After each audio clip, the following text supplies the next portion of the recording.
Let's make crab rangoon. You will need onion chives, cream cheese, molo wrapper, crab sticks, chopped onion chives and crab sticks, then set aside. Add the chopped onion chives and crab sticks to the cream cheese. Mix well until combined.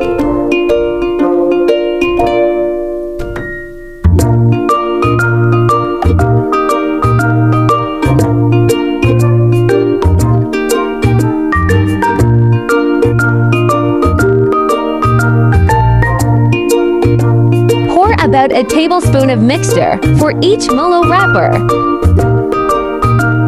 Wrapped. You can cook them on an air fryer or fry them in oil.